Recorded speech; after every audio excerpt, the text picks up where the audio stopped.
మీరు కనుక నా ఛానల్ ఫస్ట్ టైం విజిట్ చేస్తుంటే ఇప్పుడు కింద ఉన్న red colour subscribe button click చేసి పక్కన వచ్చిన బెల్ ఐకాన్ ఆల్ అనే బెల్ ఐకాన్ క్లిక్ చేయండి ఫ్రెండ్స్. నేను నోటిఫికేషన్ ఎప్పటికప్పుడు పొందగలరు ఫ్రెండ్స్. హాయ్ హలో అందరికీ నమస్తే. This is Haima. Welcome to my channel PR academy. So ఈరోజు మనం ఏం చెప్పుకోబోతున్నాం మీరు ఏమైనా గెస్ట్ చేయగలుగుతారా? 60 days plan. Okay, so high court and district కోర్ట్కి సంబంధించినటువంటి ఆఫీస్ సబార్డినేట్కి సంబంధించినటువంటి ఉన్న టైం మనకి ఎంత? 60 days. ఈ యొక్క 60 daysని మనం ఎలా యూటిలైజ్ చేయాలి? ఓకే, సో ఉన్న ఈ టైంని ఎలా యూటిలైజ్ చేయాలి? మనకి ఎంత టైం ఉన్నవ్వండి, అందులో కొంత టైంని మాత్రం ఖచ్చితంగా, కొంత టైం కాదు, కొంత టైం కన్నా కొంత ఎక్కువ టైంని మాత్రం మనం కేటాయించాలి. అలా గనక మనం కేటాయిస్తే ఖచ్చితంగా ఉద్యోగం మనం క్రాక్ చేయగలుగుతాం. సో నాకు గ్యాప్ వచ్చింది, లేదంటే నాకు అసలు టైం లేదు కాదు, మీకు ఎన్ని ప్రాబ్లమ్స్ ఉన్నా, మీకు ఎంత వర్క్ ఉందా, సో వాటన్నిటిని పక్కన పెట్టి 60 days మాత్రం చాలా చాలా ఇంపార్టెంట్. ఖచ్చితంగా ఈ 60 daysని మీరు యూటిలైజ్ చేయగలగాలి. సో ఏదైతే టైం టేబుల్ నేను ఇప్పుడు చూపిస్తానో, సో అదే విధంగా షెడ్యూల్ అనేది మీరు నోట్ చేసుకోగలిగి అదే విధంగా మీరు ఫాలో అయితే మాత్రం ఇంకా తిరిగి చూడక్కర్లేదు. మనల్ని ఎవర్రా ఆపేది అంటాం మనం అప్పుడు. ఓకే ఓకే, ఇంకా స్టార్ట్ చేద్దాం.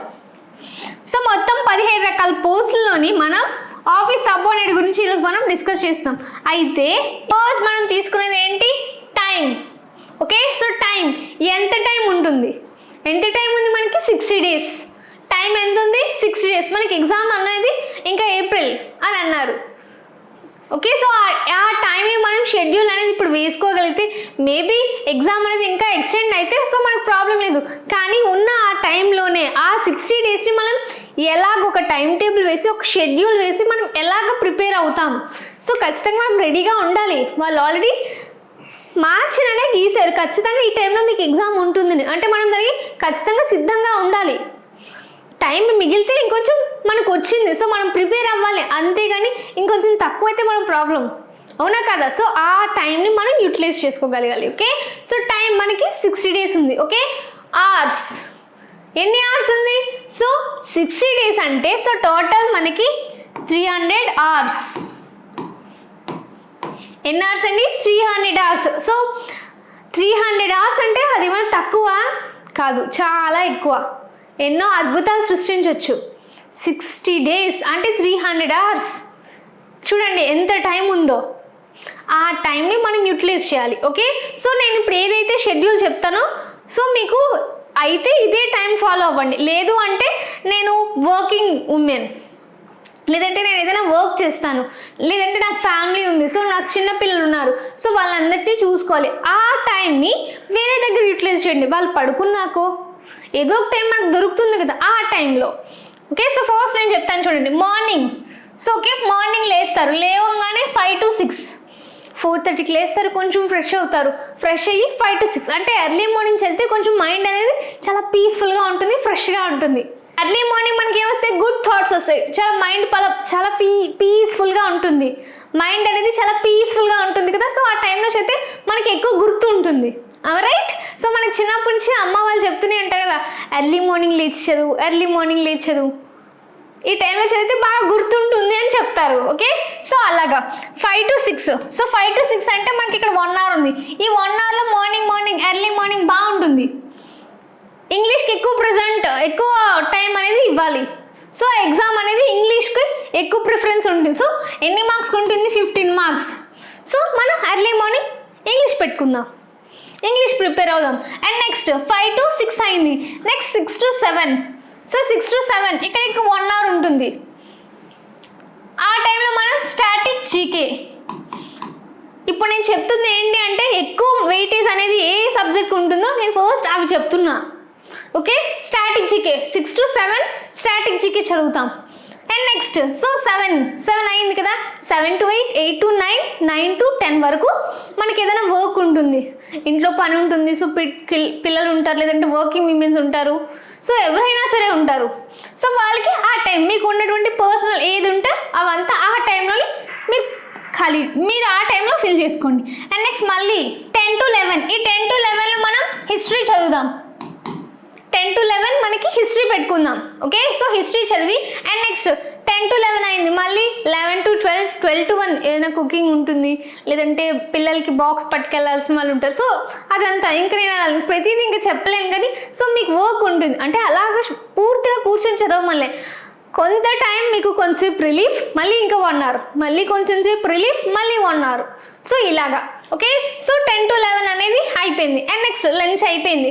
సో మళ్ళీ 2కి స్టార్ట్ చేస్తాం. So 2 to 3 Geography, 2 to 3 Geography చదువుతాం అండ్ నెక్స్ట్ మళ్ళీ 2 to 3 అయింది, 3 to 4 3 to 4 అయింది, కొంచెం రిలాక్స్ అవుదాం, అయిపోయింది.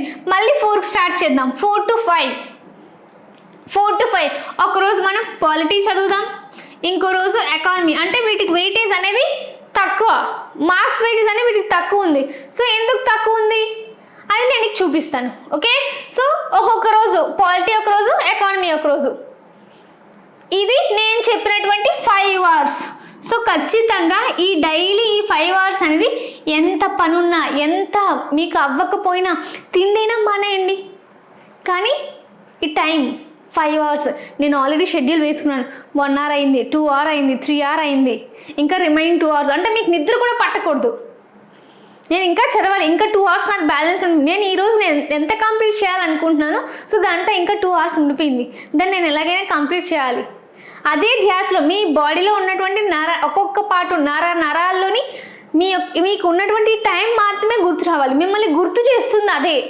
అంత పట్టుదలతో చదివితే ఇంకా వేరే ఇంకేం అక్కర్లేదు, మనకి తిన్నామా ఉన్నామా పడుకున్నామా ఇంకా అదేం అక్కర్లే, చదవాలి. ఈరోజు 5 hours చదివినా ఓకే రిలాక్స్, మళ్ళీ రేపు ఏం చదవాలి, ఇలాగే ఉండాలి. ఇలా ఉంటేనే ఉద్యోగం సంపాదించగలుగుతాం.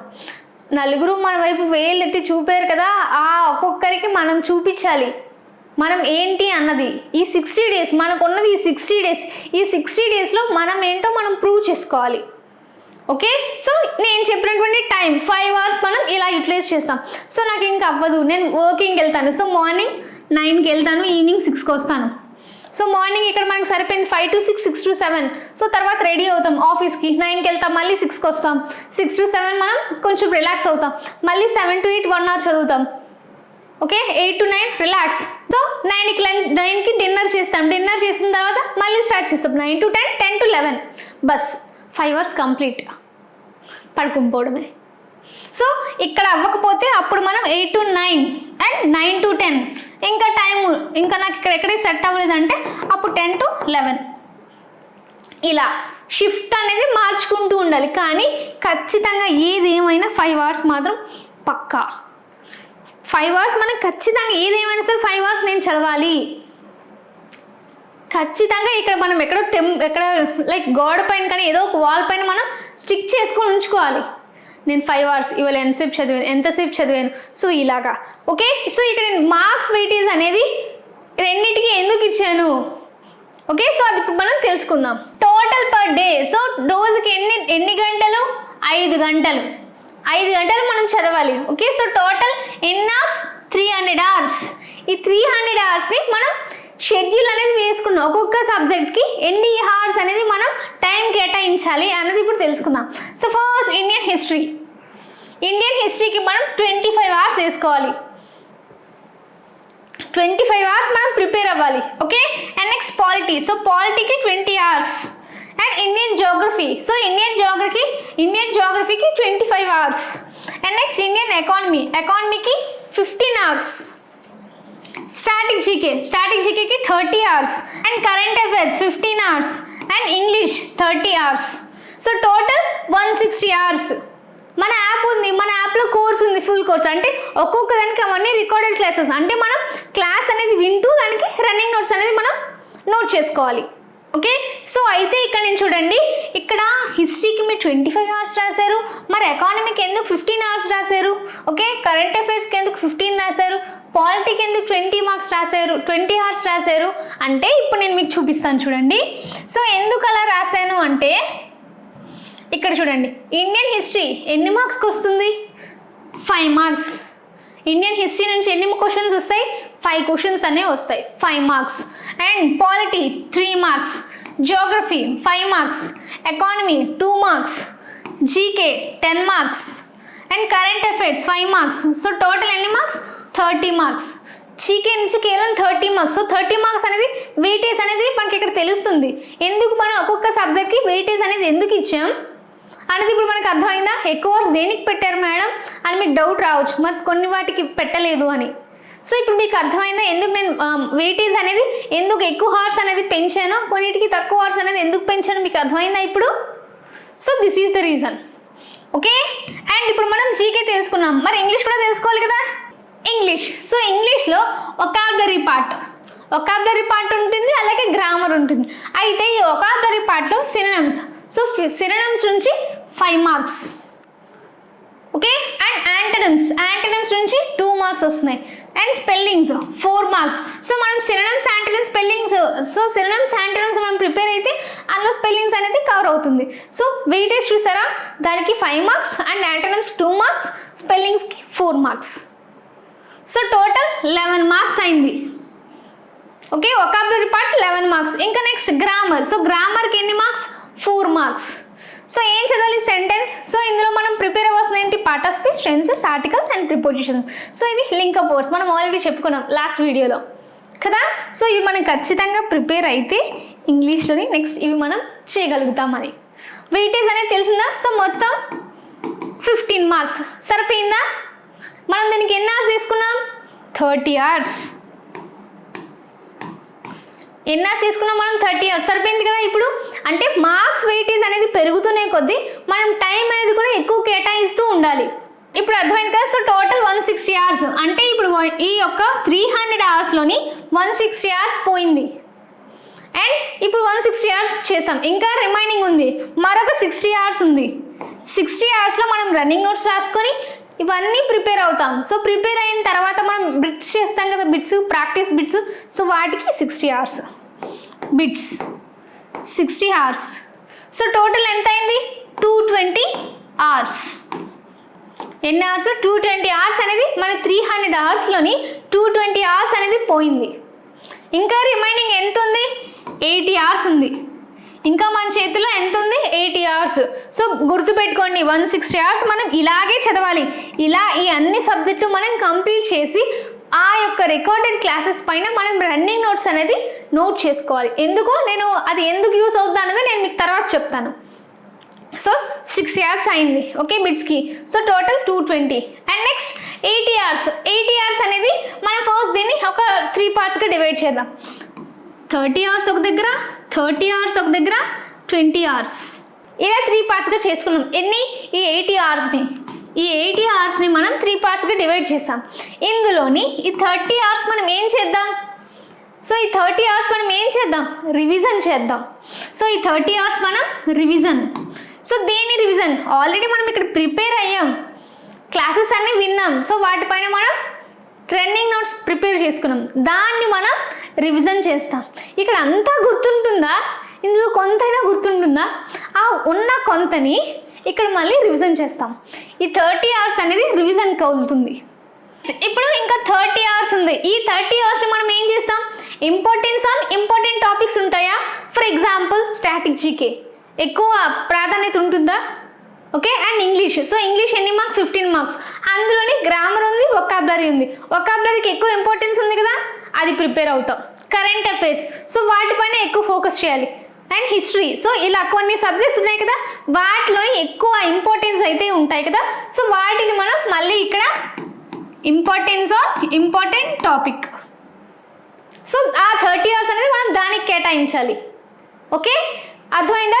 30 అవర్స్ అనేది రివిజన్ చేస్తాం, ఇంకో 30 అవర్స్ అనేది ఇంపార్టెంట్ టాపిక్స్ పైన పెట్టాం. అండ్ నెక్స్ట్ ఇంకా 20 అవర్స్ ఉంది. ఈ 20 అవర్స్ అనేది ఏం చేస్తాం? ఇప్పుడు ఏదైతే ఇంపార్టెంట్ టాపిక్స్ ఉన్నాయో అవి మనం ప్రిపేర్ అయ్యి వాటిపైన బిట్స్ అనేది మనం మళ్ళీ అటెంప్ట్ చేయాలి. సో దానికోసం ఈ యొక్క 20 అవర్స్. ఓకే, ఇక్కడ దీనిపైన ఉన్నటువంటి బిట్స్ అనేది మనం అటెంప్ట్ చేయాలి. అటెంప్ట్ చేస్తే అప్పుడు మనకు ఇంకొంచెం సులువు అవుతుంది. ఈ రకంగా గనక మనం ప్రిపేర్ అయితే ఖచ్చితంగా మనం ఉద్యోగం సాధించగలుగుతాం. సో ఎగ్జామ్ అనేది 45 మార్క్స్కి మనం ప్రిపేర్ అవుతుంది, పాస్ మార్క్ కాదు. హైయెస్ట్ మార్క్ 45/45 మార్క్స్ అనేది మనం అటెంప్ట్ చేయాలి. ఇన్ని మార్క్స్ వస్తాయి. నేను చెప్తుంది దానికోసం. మీరు అనుకుంటున్నారు కదా నేనేమో పాస్ మార్క్ చెప్తానేమోనని. కాదు, నేను చెప్తుంది కుంభస్థలం బదులు కొట్టడానికి. ఖచ్చితంగా ఇన్ని మార్క్స్ రావాలి. దానికోసమే టైం టేబుల్. ఇలానే టైం షెడ్యూల్ చేసుకోవాలి, ఇలానే టైం అనేది కేటాయించాలి, ఇలానే ప్రిపేర్ అవ్వాలి. ఇలా ప్రిపేర్ అయితేనే మనం సాధిస్తాం. ఎవరి వేలు మన వైపు చూపడానికి వీలు లేదు. ఇదన్నా అదన్నా ఏది నీ ఉద్యోగం ఏది అనడానికి ఛాన్సే లేదు. అందరూ ముక్కు మీద వేలేసుకొని చూస్తారు. అలా ప్రిపేర్ అవ్వాలి మనం. ఓకే, సో ఇప్పుడు మనకు సరిపోయిందా 300 అవర్స్ని. ఇక్కడ 220 అవర్స్, ఇక్కడ 30 అవర్స్, ఇక్కడ 30 hours, 200 hours. So total 300 hours అయిపోయింది మనకి ఎగ్జామ్. ఓకే, సో అయితే ఇప్పుడు మనం marks weightage. So marks weightage అనేది ఎక్కువ దేనికి ఉంది? Okay, so general knowledge. So general knowledge నుంచి జీకే నుంచి 10 మార్క్స్ మనం ఇప్పుడే చూసాం. జీకే నుంచి ఎన్ని క్వశ్చన్స్ ఇచ్చా? 10 క్వశ్చన్స్. అలాగే current affairs 5 marks. And general English నుంచి జనరల్ ఇంగ్లీష్లోని వొకాబులరీ ఉంటుంది, గ్రామర్ ఉంటుంది. అయితే సో ఇప్పుడు మనం ఇక్కడే ఎన్ని మార్క్స్ వస్తాయి? మనకి ఇక్కడే 25 మార్క్స్ అనేవి వస్తున్నాయి. ఓకే, అంటే నేను ఆల్రెడీ ఎందుకు ఇంత నేను మీకు స్ట్రాంగ్గా చెప్తాను, వెయిటేజ్ వీటికి ఎక్కువ ఉంది. ఎందుకు నేను ఇంత స్ట్రాంగ్గా చెప్తున్నాను అంటే నేను ఆల్రెడీ ప్రీవియస్ పేపర్స్ అన్ని రిఫర్ చేశాను, ప్రీవియస్ పేపర్స్ అన్ని నేను చెక్ చేశాను కాబట్టి నేను మీకు ఇంత స్ట్రాంగ్గా చెప్పగలుగుతున్నాను. ఇలాగే ప్రిపేర్ అవ్వండి, ఇలాగే ప్రిపేర్ అవుతూ ఉండండి. ఖచ్చితంగా మనం సాధించగలుగుతాం. ఓకే, సో వీటిపైన మనం ఫోకస్ చేయాలి. వీటితో పాటు ఇంకా రిమైనింగ్ సబ్జెక్ట్స్ కూడా ప్రిపేర్ అవ్వాలి. Okay, so just pass mark కాదు. సో 25 వస్తే ఇంకా కాదు, మరి మిగతా మార్క్స్ మనం ఏం చేద్దాం అనుకుంటున్నాం? కుంభస్థలం బదులు కొట్టాలనుకుంటున్నాం. కుంభస్థలం అంటే మనం పాస్ మార్క్ ఏమైనా ప్రిపేర్ అవుతామా? 45/45. ఓకే, ఇవన్నీ తెలుసుకున్నాం. ఎలా ప్రిపేర్ అవ్వాలో తెలుసుకున్నాం, ఎన్ని మార్క్స్ ప్రిపేర్ అవ్వాలో తెలుసుకున్నాం, ఏ టైం దేనికి ఎంత కేటాయించాలో తెలుసుకున్నాం. సో ఇవన్నీ తెలుసుకున్నాం. వాటిపైన ఇప్పుడు మనం టిప్స్ తెలుసుకోబోతున్నాం. పంచసూత్రాలు ఏం తెలుసుకోబోతున్నాం మనం? ఈ యొక్క ప్రిపరేషన్ టిప్స్, పంచసూత్రాలు. ఈ పంచసూత్రాలు కూడా మనం ఫాలో అవ్వాలి. ఇది కూడా ఫాలో అయితే ఖచ్చితంగా మనం క్రాక్ చేయగలుగుతాం. సో ఆ యొక్క పంచసూత్రాలు ఏంటి అంటే first thing regular time schedule. Regular time schedule ఏంటి? ఎంతసేపు ఏదో చెప్పారు, ఇంకెక్కడ టైం ఉంది అని అనుకుంటున్నారు. ఖచ్చితంగా మనం డైలీ ఎన్ని అవర్స్ అనుకున్నాం? 5 అవర్స్. డైలీ మనం 5 అవర్స్ అనుకున్నామా? ఏదేమైనా సరే ఈ 5 అవర్స్ నేను డైలీ ఉన్నటువంటి 5 అవర్స్ ఎలాగైనా నేను ప్రిపేర్ అవ్వాలి. ఖచ్చితంగా నాకు ఈ టైం అవ్వలేదు, ఆ టైంని వేరే దగ్గర కేటాయించు. నాకు పొద్దున్న అవ్వలేదు, ఆ టైం నైట్ టైం చదువు, లేదు అంటే మధ్యాహ్నం చదవండి. కానీ ఆ రోజున మాత్రం స్కిప్ చేయొద్దు. వద్దు నేను తర్వాత చదువును అంటే అలా పోస్ట్పోన్స్ అవుతూ వస్తే బర్డెన్ అనేది పెరుగుతుంది. ఎప్పటికప్పుడు కంప్లీట్ చేసేసుకుంటే ఈజీ అవుతుందా? అంతా కలిసి ఒకే రోజు చదివితే ఈజీ అవుతుందా? ఎప్పటికప్పుడు కొంచెం ఫినిష్ చేసుకుంటే మనకి పెద్ద బరువు అనిపించదు, తేలిగ్గా అనిపిస్తుంది. ఓకే నేను చదివాను, కొంచెం మొత్తం నేను 100 మార్క్స్ చదవాలి. సో ఈరోజు 10 మార్క్స్ చదివాను, నాకు ఇంకా అప్పుడు ఎంత ఉంది? 90 ప్రిపేర్, 100 ప్రిపేర్ అవ్వక్కర్లేదు కదా. నెక్స్ట్ డే ఏం చేస్తాను? నేను ఇంకో 10, అప్పుడు నేను 80 మార్క్స్కి ప్రిపేర్ అవ్వాలి. అంటే మనకి ఏమనిపిస్తుంది? 100 మార్క్స్ ఉన్నాయి కదా, 100 మార్క్స్ని కష్టం అనుకుంటున్నాం. కానీ మనం కొంచెం స్టెప్ బై స్టెప్ మనం ఒక్కొక్కటి ఏం చేస్తున్నాం? క్రాస్ చేస్తున్నాం కదా. క్రాస్ చేస్తుంటప్పుడు మనం హ్యాపీగా ఫీల్ అవ్వాలి, ఎందుకంటే టైం అనేది తగ్గుతూ వస్తుంది. సో కంప్లీట్ కోర్స్ అనేది కంప్లీట్ అవుతూ ఉంది అంటే మనకి ఇంకా రిమైనింగ్ కొంచెమే. అంటే అలా గమ్యాన్ని మనం చేరుకోగలగాలి. కొండ అంతుంది, కొన్ని స్టెప్స్ ఎక్కితేనే కదా మనకి దాని వెయిట్ లెంత్ అనేది కొంచెమే చూపిస్తుంది. కింద చూసి కొండ ఇంకా ఎంత ఉంది, కొండ ఎంత ఉంది కాదు. మనం సగం గమ్యాన్ని చేరుకుంటే ఇంకా మనం కిందకి చూడాల్సిన పని లేదు. మనకి ఇంకా పైన ఎంత ఉంది, కింద నేను చాలా దూరం పైకి వచ్చానని అనిపించాలి. ఓకే, సో అదే కొండ కింద నిల్చొని ఎంత కొండ ఎప్పుడు ఎక్కాలి, ఎంత కొండ ఎప్పుడు ఎక్కాలి. సో ఇది కాదు, మనం ఎక్కేస్తుంటే కింద అరే నేను ఇంత కొండపైకి ఎక్కేసానా అని అనిపిస్తుంది కదా.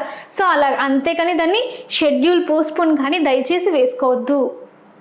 Okay, and next basic knowledge. So మనం ఆఫీస్ సపోర్టెంట్ అంటే ఎక్కువ నాలెడ్జ్ కాదు, బేసిక్ నాలెడ్జ్ వస్తే చాలు. మిగతా వాటిలో ఇంకా ఎక్కువ అవర్స్ చదవమలే కదా, కొంచెం టైం 5 అవర్స్. 5 అవర్స్లో మనం బేసిక్ నాలెడ్జ్ అంతా కంప్లీట్ చేయగలుగుతామా? ఇది must and should. And next running notes. Already మనం నోట్స్ అనేది ప్రిపేర్ చేసుకున్నాం. అక్కడ ఆల్రెడీ క్లాసెస్ అనేవి 160 అవర్స్ మనం ప్రిపేర్ అవుతున్నాం. క్లాస్ అవుతుంటే రన్నింగ్ నోట్స్ రాసిస్తాం, అప్పుడు ఈజీ అవుతుంది నెక్స్ట్ టైం రివిజన్ చేసుకోవడానికి. ఇందాక చెప్పాను కదా ఎందుకు రన్నింగ్ నోట్స్ రాసుకోమంటున్నాను, రివిజన్ కోసం. అంతా ఒకేసారి చూడడం కష్టం, దాంట్లో షార్ట్ కట్స్ మనం రాసుకుంటాం. మన నోట్బుక్ మన యొక్క రన్నింగ్ నోట్బుక్ ఎవరికి అర్థం కావట్లేదు. లైక్ మెడికల్ షాప్లో కూడా తన రైటింగ్ ఎవరికి అర్థం కాదు కదా, తనకి అర్థమైతే చాలు. మీరు కూడా వాళ్ళకి చూపించక్కర్లేదు కదా. మీకు ఎలా అర్థమవుతుందో దాన్ని మీరు ఎలాగ అర్థం చేసుకోగలుగుతారు అలానే రాసుకోండి. అందరికీ తెలియాల్సిన అవసరం లేదు. అది ఏమైనా కాపీ చేయడానికి పేపరా, మనం రివిజన్ చేసుకోవడానికి పేపర్. మనకు అర్థమైతే చాలు. Okay. And next practice bits. ఎలాగో మనం అన్ని క్లాసెస్ విన్నాం, రన్నింగ్ నోట్స్ రాసుకున్నాం, ప్రాక్టీస్ చేద్దాం. ఎన్ని బిట్స్ ఉంటే అన్ని బిట్స్. లెసన్ వైజ్ ఉన్నాయి, పీవైక్యూస్ ఉన్నాయి. సో వాటిని మనం ప్రాక్టీస్ చేస్తాం. రిపీటెడ్గా ప్రాక్టీస్ చేస్తే ఆ ఒక్క క్వశ్చన్ని ఎలా ఇచ్చినా సరే దాన్ని అటెంప్ట్ చేయగలుగుతాం. ఒక్కసారి చదివితే ఆ ఆప్షన్స్ మనం గుర్తుపెట్టుకుంటాం. అదే దాన్ని మనం రిపీటెడ్గా చదివితే ఆ ఒక్క క్వశ్చన్ని ఎన్ని రకాలుగా అడిగినా మనం ఆన్సర్ చేయగలుగుతాం. అవునా కదా? సో చాలామంది అంటారు ఈ క్వశ్చన్ నాకు తెలుసు, ఆ క్వశ్చన్ నువ్వు అలాగ అడిగితేనే చెప్తావు, ఇంకోలాగా అడిగితే చెప్తావా? నాకు తెలీదు. అరే అదే క్వశ్చన్ కానీ నీకు తెలీదు, ఎందుకంటే నువ్వు దీన్ని మాత్రమే పట్టావు. అలా కాకుండా ఒకే క్వశ్చన్ ఎలా ఇచ్చినా సరే ఆన్సర్ చేయగలిగితే ఎలా ఉంటుంది అంటే దానిపైన మనకి పట్టు ఉండాలి, దానిపైన రిపీటెడ్గా దానిపైన మనకు అవగాహన ఉండాలి. అప్పుడు మనం దాన్ని ఎలా ఇచ్చినా ఆన్సర్ చేయగలుగుతాం. So that is the power of practice bits. ఎందుకు చెప్తారు ప్రాక్టీస్ చేయండి? బిట్స్ అని ప్రాక్టీస్ చేస్తే మన మైండ్లోకి ఎక్కుతుంది. ఆ క్వశ్చన్ ఎలా ఇచ్చినా సరే ఎగ్జామ్లో ఇప్పుడు ఎలా ఇచ్చారో నెక్స్ట్ ఇయర్ కూడా ఎగ్జామ్ పేపర్ అలా ఉండదు కదా. సో రిపీటెడ్గా మార్క్స్ ఇస్తారు, దాన్ని ఎలా ఇచ్చినా మనం ఆన్సర్ చేయగలగాలి. Okay. And next last point, 5th one, importance on important topic. Okay. So ఏదైతే ఇంపార్టెంట్ టాపిక్ ఉంటుందో దానికి ఎక్కువ ఇంపార్టెన్స్ ఇవ్వడం. ఓకే. సో అన్నీ చదివాం కానీ అందులో కొన్నిటికి మాత్రం ఇంపార్టెన్స్ అనేది ఎక్కువ ఇవ్వాలి, ఎందుకంటే అది ఇంపార్టెంట్, అందుకని దానికి మనం ఎక్కువ ఇంపార్టెన్స్ అనేది ఇవ్వాలి. మిగతా అన్ని సబ్జెక్టులో పోల్చుకుంటే కొన్ని మనకి దొరికాయి కదా, ఇవి మనం ప్రిపేర్ అయితే మార్క్స్ గెయిన్ చేయొచ్చు కదా. ఓకే. సో దానిపైన మనం ఎక్కువ ఫోకస్ చేయాల్సి ఉంటుంది. అప్పుడు గనక కాలర్ ఎగరేసి చెప్పొచ్చు, ఎగ్జామ్ అయినప్పటికీ మీకు అర్థమవుతుంది. ఇదే టైం షెడ్యూల్లో ఇదే 300 అవర్స్ని ఈ యొక్క 300 అవర్స్ని మనం ప్రిపేర్ అయితే స్ట్రాంగ్లీ రిజల్ట్ వచ్చేంత వరకు కూడా మనం వెయిట్ చేయక్కర్లేదు. ఎగ్జామ్ పేపర్ మీకు చూడగానే అర్థమవుతుంది, అరే వా అన్నీ వచ్చాయే, నేను చదివినట్టే వచ్చాయే, నేను ఎక్కువ ప్రిపేర్ అయ్యాను కదా, సో ఎలా ఇచ్చినా రాద్దాం అనుకున్నాను కదా, అలాగే వచ్చింది పేపర్. ఇప్పుడు నేను అటెంప్ట్ చేస్తాను, అప్పుడే మీకు సాటిస్ఫై అనిపిస్తుంది, హ్యాపీగా రాస్తారు అప్పుడు ఎగ్జామ్. ఇంకా వాళ్ళు ఇంకేం లేదు, హాయిగా ఎగ్జామ్ రాస్తారు. మీకు అప్పుడు వెంటనే ఎగ్జామ్ అవ్వగానే చెప్తారు, మేడం చాలా ఈజీగా ఉంది పేపర్. ఎందుకు ఉంది ఈజీగా? వాళ్ళు చదవలేదు, వాళ్ళకి కష్టంగా ఉంది, నీకెందుకు ఈజీగా ఉంది? ఎందుకంటే నేను 300 అవర్స్ నేను ఏం చేశాను, హార్డ్ వర్క్ చేశాను, ప్లస్ స్మార్ట్ వర్క్ కూడా చేశాను. అవునా? సో ఇలా చదివితే మనకి అలా అనిపిస్తుంది, ఎగ్జామ్ రాసినప్పుడు ఫీల్ వస్తుంది కదా, అది. ఓకే. సో ఇప్పుడు నేను చెప్పిన పాయింట్స్ అర్థమైంది కదా. పంచసూత్రాలు అవి ఇంపార్టెంట్, దాంతోపాటు పంచసూత్రాలు కూడా ఇంపార్టెంట్. సో ఇలా కనుక ప్రిపేర్ అయితే ఖచ్చితంగా క్రాక్ చేయగలుగుతాం ఉద్యోగం. ఓకే. So got it. ఇప్పుడు దాకా చెప్పింది అర్థమైంది కదా. సో చివరిగా ఒక్క మాట, శ్రమించు. ఎంతవరకు శ్రమించు? కేవలం మనం చెప్పినటువంటి 60 రోజులు మాత్రమే శ్రమించు, కేవలం 300 గంటలు మాత్రమే శ్రమించు. అప్పుడు కుంభస్థలాన్ని బద్దలు కొట్టు. ఈ ఒక్క టైంని మాత్రం మనం కేటాయించగలిగితే చాలు, ఈ టైంలో మాత్రమే మనం శ్రమిస్తే చాలు, అంతకు మించి ఇంకక్కర్లేదు. ఎందుకంటే మనం ఆ టైంలో మనం అనుకున్న గమ్యాన్ని రీచ్ అవ్వగలుగుతాం. ఓకే. సో అర్థమైంది కదా ఇప్పుడు దాకా చెప్పింది మొత్తం. సో ఈ యొక్క వీడియో అనేది మీకు బాగా నచ్చుతుందని నాకు అర్థమైంది. సో వీడియో కనుక మీకు నచ్చినట్టు అనిపిస్తే, మిగతా వాళ్ళకి కూడా యూస్ఫుల్ అనిపిస్తే, సో మీలాగే ప్రిపేర్ అవుతున్న ప్రతి ఒక్క ఆస్పిరెంట్కి కూడా వీడియో అనేది షేర్ చేస్తారని మనస్ఫూర్తిగా కోరుకుంటున్నాను. నమస్తే. హాయ్ ఫ్రెండ్స్, మీరు ఇక్కడ నా ఛానల్ ఫస్ట్ టైం విజిట్ చేస్తుంటే ఇప్పుడు కింద ఉంటుంది red colour subscribe button click చేయండి. పక్కన వచ్చే బెల్ ఐకాన్ క్లిక్ చేస్తే నేను అందించే లేటెస్ట్ అప్డేట్ మీరు ఎప్పటికప్పుడు నోటిఫికేషన్ అయితే పొందగలరు ఫ్రెండ్స్. అలాగే నా యాప్ని కూడా డౌన్లోడ్ చేయండి ఫ్రెండ్స్. Thank you.